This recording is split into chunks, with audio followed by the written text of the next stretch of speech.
की जॉब के लिए अप्लाई कर रहे हो तो आपको डोमिसाइल दे देंगे। ठीक है, दोनों सेम ही है, बात वहाँ पे पीआरसी लिखा रहेगा, पीआरसी के ऊपर टिक मार्क लिखा रहेगा या डोमिसाइल के ऊपर टिक मार्क लिखा रहेगा। हाय फ्रेंड्स, इंपॉर्टेंट वीडियो है। अगर आपकी एसएससी जीडी में सिलेक्शन हो गया है और आप डॉक्यूमेंट्स इकट्ठा करने में लगे हुए हैं तो आपकी ये वीडियो बहुत इंपॉर्टेंट है, बिल्कुल स्किप मत कीजिएगा, आपको पूरा देखनी है। देखो दोस्तों, अगर हम डॉक्यूमेंट्स की बात करेंगे, सबसे पहले हम देखेंगे कि स्कूल डॉक्यूमेंट्स। अगर आपने 10 पास से पढ़े हो तो आपको सबसे पहले आपकी एडमिट कार्ड आपके पास होना चाहिए, जो कि ओरिजिनल वही कॉपी है। मार्कशीट आपके पास होना चाहिए, बोर्ड सर्टिफिकेट आपके पास होना चाहिए और होना चाहिए आपकी ट्रांसफ़र सर्टिफिकेट। देखो दोस्तों, ये ट्रांसफ़र सर्टिफिकेट हर एक स्टेट में नहीं होता है, लेकिन जिस स्टेट में होता है उसको ले जानी है हर हाल में। अगर आप 12 पास से अप्लाई कर सकोगे तो फिर वही बात है, admit card, marksheet, board certificate, transfer certificate. School के डॉक्यूमेंट्स हम कहेंगे तो इतना ही स्कूल के डॉक्यूमेंट्स होता है, तो ये सारी रेडी करके रखें विद जेरोक्स के साथ। ठीक है, दूसरा चीज़ है कि दोस्तों आपकी आईडी प्रूफ ले जानी है। आपकी ज्वाइनिंग होने वाला है तो आपकी आईडी प्रूफ होना एक बहुत ज़रूरी है, जो कि आपके पास हो। या तो आपके पास आधार कार्ड होना चाहिए या तो आपके पास पैन कार्ड होना चाहिए। दोस्तों देखिए, ये मेन अदर आईडी प्रूफ माने जाते हैं। उसके अलावा आपके पास ड्राइविंग लाइसेंस है फिर भी चल जाएगा, या आपकी कॉलेज आईडी है फिर भी आपके चल जाएगा। ठीक है, कॉलेज आईडी के अलावा अगर स्कूल आईडी है वो भी आपके पास चल जाएगा। ठीक है, ये भी आईडी माना जाता है, और वोटर कार्ड भी आपको आईडी माना जाता है। यानी कि इनमें से कोई भी एक आपकी आईडी प्रूफ आपके पास होना चाहिए। सबसे इम्पोर्टेंट बात है कि आपके पास जो इम्पोर्टेंट चीज़ है, काफ़ी सारे बच्चे के पास ये नहीं होता है, ये होना चाहिए आपके पास। देखो, एक होता है पीआरसी और एक होता है डोमिसाइल। देखो दोस्तों, ये पीआरसी और डोमिसाइल समझे, काफ़ी सारी एडवर्टाइजमेंट आपको लिखे देते हैं कि हमें पीआरसी चाहिए, यानी पीआरसी मांगते हैं। देखो, पीआरसी आजकल देता नहीं है, लेकिन काफ़ी सारे स्टेट में पीआरसी लागू होता है। ठीक है, पीआरसी देता है। जैसे कि एजुकेशन के पर्पस में आप चाहिए तो आपको पीआरसी आपको दे देंगे। ठीक है, अगर अप्लाई की जैसे कि डिफेंस की जॉब के लिए अप्लाई कर रहे हो तो आपको डोमिसाइल दे देंगे। ठीक है, दोनों सेम ही है, बात वहाँ पे पीआरसी लिखा रहेगा, पीआरसी के ऊपर टिक मार्क लिखा रहेगा या डोमिसाइल के ऊपर टिक मार्क लिखा रहेगा। जिस बच्चे के पास पीआरसी है वो भी ठीक है, जिस बच्चे के पास डोमिसाइल है वो भी ठीक है, लेकिन आपको ऐसे दोनों में से एक होना चाहिए। जिस स्टेट से आप बिलोंग करते हो, जिस स्टेट से आपकी स्कूल डॉक्यूमेंट्स है, उस स्टेट का ही पीआरसी या डोमिसाइल आपके पास होना चाहिए। ठीक है, आप समझ गए ये बात, तो आपके पास पीआरसी या डोमिसाइल होना चाहिए। उसके बाद इंपॉर्टेंट चीज़ और है कि फोलियो। काफ़ी सारे बच्चों को ये अभी तक ये नहीं पता कि फोलियो होता क्या है। दोस्तों देखो, फोलियो के बिना आपकी वेरिफिकेशन कंप्लीट नहीं होगा, तो फोलियो के बारे में बिल्कुल समझे, और कौन कौन सी आपको निकालना है, कौन कौन सी ईयर की, ये भी आप बिल्कुल समझे। देखो, तो सबसे पहले तो आपको होना चाहिए आपके पास 1951। देखो, काफ़ी सारे लोगों के पास 1951 है नहीं। ठीक है, ये ज़रूरी नहीं है कि 1951 आपके पास हो, ऐसी कोई बात नहीं है, क्योंकि 1951 में फर्स्ट इलेक्शन हुआ था इंडिया में। ठीक है, फर्स्ट इलेक्शन हुआ था, तो इसी टाइम में काफ़ी सारे लोगों के पास इलेक्शन की जो कागजात है पूर्वों के पास, उनके पास था।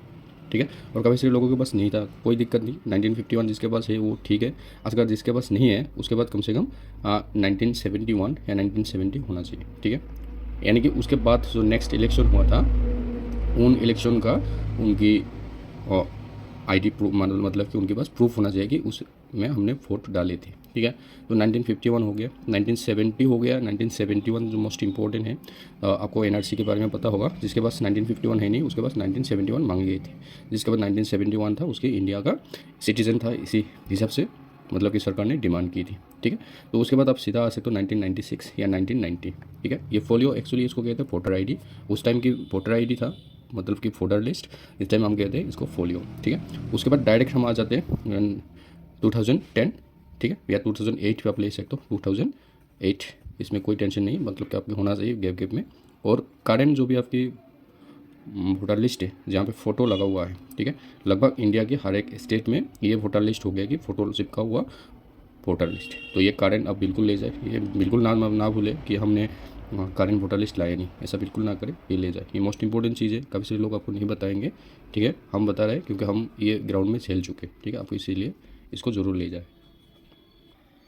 उसके बाद आ जाओ आपकी बैंक की तरफ, यानी कि आप ज्वाइनिंग हो गई तो आपके पैसा आ जाएंगे, तनख्वाह आएंगे, जो भी सैलरी आपको जितने भी आने वाला है आ जाएंगे। आपकी सैलरी के बारे में नहीं पता तो आप बिल्कुल कमेंट करें।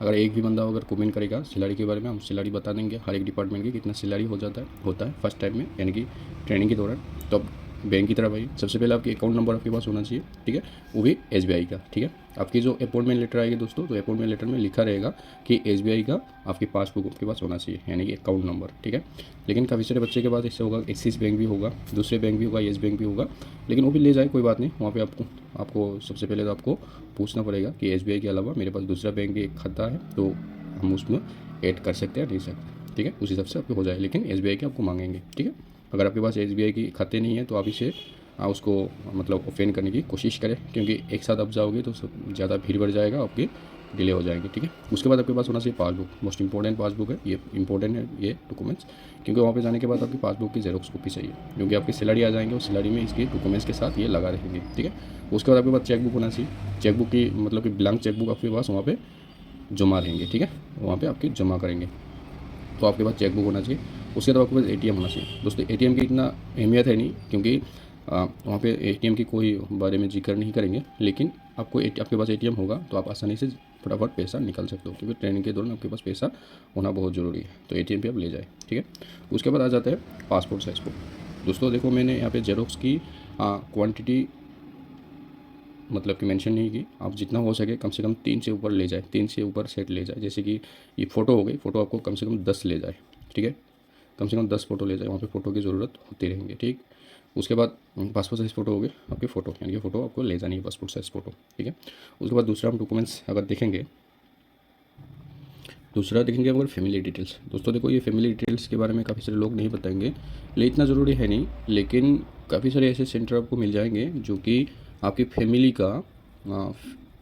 का डिटेल्स आपको मांगे जाएंगे। फैमिली का डिटेल्स आपको हाल हाल में मांगे जाएंगे, लेकिन ये होता है कि फैमिली के ग्रुप फ़ोटो भी मांगे जाते हैं। ठीक है दोस्तों, अगर आप फैमिली ग्रुप फ़ोटो ले जाओगे, आपके लिए भी थोड़ा मतलब कि इंटरटेनमेंट होगी, या इमोशनली आपको थोड़ा अटैच्ड मिल जाएंगे, क्योंकि आप एक साल आपको घर से दूर रहना है। अगर फैमिली एल्बम आपके साथ होगी तो कभी कभार घर की याद आ गई तो फैमिली एल्बम से आप थोड़ा बहुत इमोशनली अटैच हो सकते हो अपनी फैमिली के साथ। ठीक है, तो उसके अलावा क्या करनी है, आपकी फैमिली डिटेल्स आपको ले जानी है। ध्यान रखिए, इंपॉर्टेंट बात है ये, आप फैमिली डिटेल्स आपके साथ ले जाए।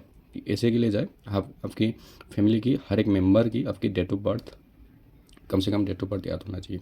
जब आप नॉमिनेशन फॉर्म फिलअप करोगे उधर ट्रेनिंग के दौरान, तो आपकी वहाँ पे फैमिली के हर एक मेंबर्स की वो होना चाहिए, डेट ऑफ बर्थ आपकी याद होना चाहिए।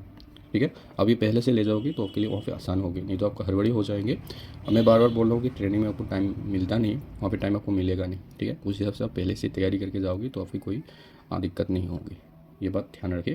अदर डॉक्यूमेंट्स की हम बात करेंगे। अदर डॉक्यूमेंट्स में ये होता है कि आपको पेन ले जाए। पेन जो तो नॉर्मली पेन हम यूज़ करेंगे, नॉर्मली पेन आप ले जाए, क्योंकि वहाँ पे पेन की ज़रूरत होगी। ठीक है, जो ब्लू पेन है, पेन नहीं ले जाओगी तो आपको पेन खरीदना पड़ेगा या दूसरे से मांगना पड़ेगा, उस टाइम आपको कोई देने वाला है नहीं। पेंसिल ले जाए, क्योंकि काफ़ी सारे फॉर्म ऐसे होंगे आपको फिलअप करनी पड़ेगी जो टिक मार्क लगाना होगा। अगर आप पेन से टिक मार्क करोगे, गलती हो गई तो आपको वहाँ पे दोबारा फॉर्म कोई देने वाला है नहीं, क्योंकि वहाँ पे कोई पहचानने वाला हमारा है नहीं। ठीक है, सभी फर्स्ट होंगे, सही नहीं होंगे, तो इसलिए दिक्कत होगी। पेन ले जाए। उसके बाद क्लिक बोर्ड ले जाए। क्लिक बोर्ड जो हम एग्ज़ाम देने के लिए यूज़ करते हैं बोर्ड, क्लिक बोर्ड ले जाए, क्योंकि वहाँ पे ट्रेनिंग के दौरान भी आपकी काफ़ी बार एग्ज़ाम होगी। ठीक है, हर हफ्ते में एग्ज़ाम होगी, तो एग्ज़ाम के दौरान आपको मिट्टी में बैठ के एग्ज़ाम देना पड़ेगा। ठीक है, उसके वजह से आपके पेपर गलत हो जाएंगे या काफ़ी बार ख़राब भी हो जाएंगे। तो आपके पास क्लिक बोर्ड होगा तो आप आसानी से एग्ज़ाम दे सकते हो, तो क्लिक बोर्ड ले जाए। उसके बाद एक्स्ट्रा ब्लैंक पेज आप कम से कम ले जाए, क्योंकि काफ़ी बार ऐसे होगा कि आपको एप्लीकेशन लिखना पड़ेगा, एप्लीकेशन। ठीक है ना, एप्लीकेशन आपको लिखना पड़ेगा, किसी भी पर्पस में हो सके एप्लीकेशन आपको लिखना पड़े कुछ भी, तो आप एक्स्ट्रा पेज ले जाए ज़रूर। तो ये इंपॉर्टेंट डॉक्यूमेंट्स है, इंपॉर्टेंट डॉक्यूमेंट ज़रूर ले जाए। इसके अलावा कोई भी दिक्कत हो जाए आप कमेंट करके बताओ। ठीक है।